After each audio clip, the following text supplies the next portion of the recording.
नमस्कार, मैं हूं आपके साथ अलीम अतर। बुलेटिन में खबरों की शुरुआत करते हैं। झारखंड विधानसभा चुनाव के लिए एनडीए में सीट शेयरिंग फाइनल हो गई है और उम्मीदवारों के नाम का ऐलान भी शुरू हो गया है। लेकिन सीट शेयरिंग और टिकट बंटवारे के साथ एनडीए में घमासान भी शुरू हो गया है। लगातार बीजेपी और आजसू की ओर से विरोध के सुर सुनाई दे रहे हैं। यहां तक कि नाराज नेताओं का दल बदल का सिलसिला भी शुरू हो गया है। ऐसे में एनडीए के घटक दलों के लिए डैमेज कंट्रोल करना मुश्किल हो गया है।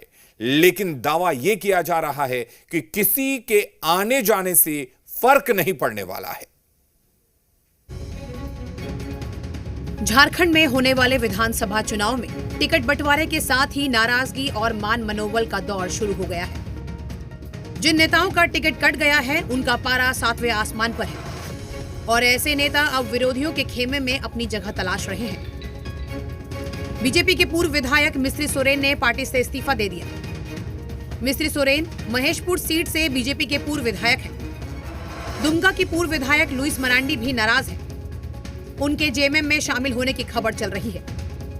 तो वहीं बीजेपी नेता सत्यानंद झा ने भी पार्टी छोड़ दी है और आजसू के केंद्रीय महासचिव तरुण गुप्ता ने भी इस्तीफा दे दिया है।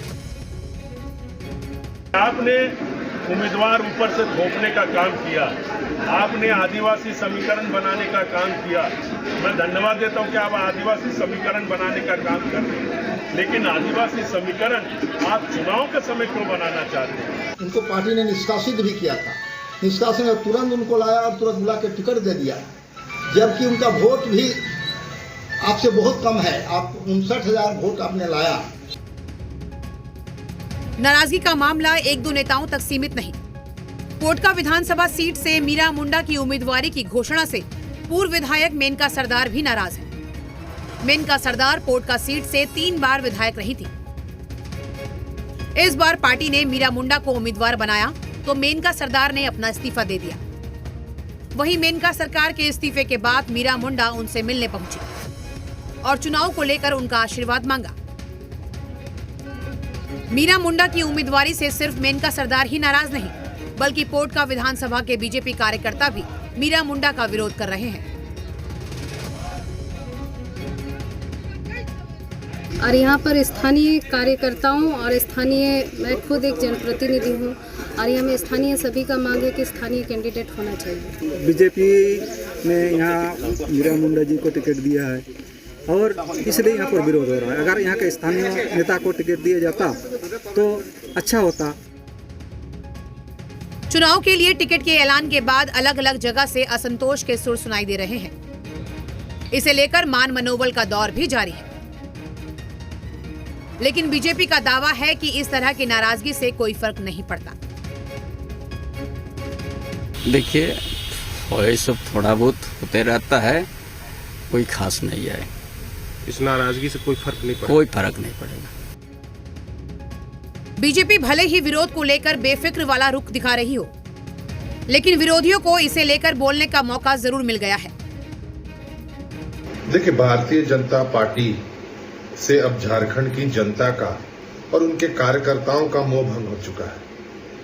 जो परिवारवाद के खिलाफ नारे लगाते थे, जब उनकी पहली सूची जारी होती है तो वो परिवारवाद से लैस होती है। लेकिन आज देखें कि परिस्थितियां क्या हो गई है भाजपा के साथ, कि कई ऐसे विधानसभाएं हैं जिनमें उनके पास कार्यकर्ता नहीं है या सक्षम कार्यकर्ता नहीं है जो चुनाव लड़ सके। आयातित नेताओं के बदौलत वो सत्ता चाह रही है। विरोधियों के हमलावर रुख के बावजूद बीजेपी यही मानती है कि किसी के आने जाने से पार्टी को कोई फर्क नहीं पड़ने वाला। ये हमारे यहाँ कार्यकर्ता आधारित पार्टी है। जो कैडर है वही हमारा बेस होता है। जो केंद्रीय चुनाव समिति होती है वो प्रदेश नेतृत्व के साथ मिलकर उम्मीदवारों का चयन करती है। लेकिन असली चुनाव, जो असली रन बांकुड़े होते हैं, असली योद्धा होते हैं, वो हमारे कार्यकर्ता होते हैं। झारखंड चुनाव के पहले चरण के मतदान में ज्यादा वक्त नहीं रह गया।